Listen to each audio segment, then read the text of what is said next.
Welcome back, fam. Rap Bulletin tapping back in. Today's story is not a positive one, but one that is necessary to report on. So in a tragic turn of events that underscores the ongoing violence in parts of the rap community, Jacksonville rapper Julio Foolio, whose real name was Charles Andrew Jones II, was fatally wounded at a hotel in Tampa, Florida on Sunday, June 23rd.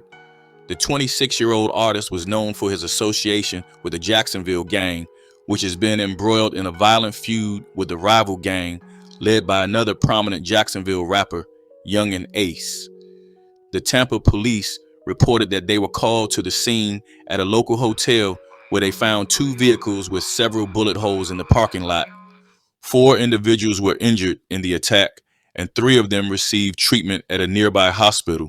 Find out from Julio's attorney that he was in Tampa celebrating his birthday, been at an Airbnb that they rented. They exceeded occupancy at that Airbnb, which is when they left and went toward the Holiday Inn. And from Tampa Police's report, we know that he was killed there along with 3 other victims who were taken to the hospital for treatment there. And then there were 2 cars that they found with bullet holes as well in that parking lot. Julio started gaining attention in 2019 when his brother, another Jacksonville rapper who went by Bibby, was killed at an apartment complex in Moncrief.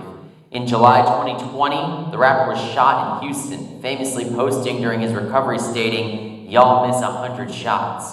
In November 2021, Julio was shot in Riverside while getting out of a car. Then in April 2022, he was arrested for illegally tinted windows and fleeing police during a traffic stop. In October 2023, he was shot in the foot on 18th Street in Jacksonville. Police said it appeared suspects were waiting for him and ambushed. The investigation is still ongoing, with authorities working to piece together the events leading up to the incident. Foolio's life and career were marred by a long-standing feud with Ace, a conflict that has claimed multiple lives and continues to fuel violence in the Jacksonville area.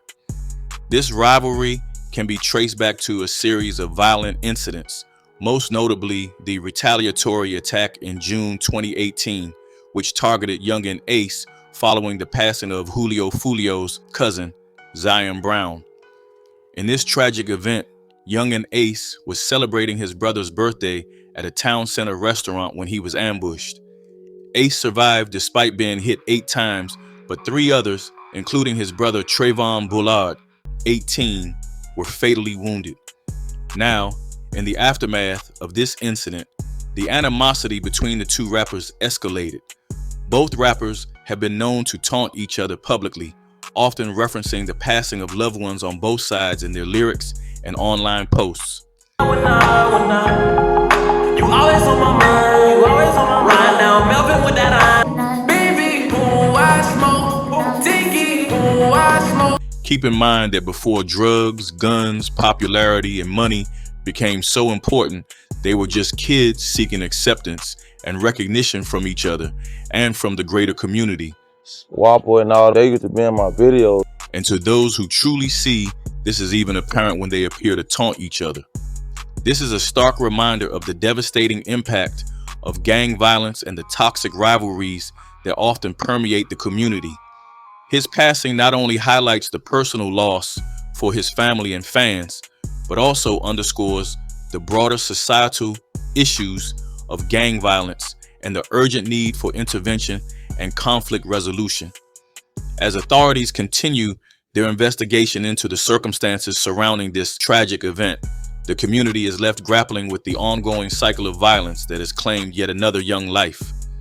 The legacy of Julio Foolio, much like the lives of those before him who have been lost to similar circumstances, highlights the need for peace and reconciliation in communities torn apart by violence. I talked with our First Coast News crime and safety expert just about what this means for Jacksonville Sheriff's Office and if there's any possibility of violence moving forward. I think it only fuels it somewhat.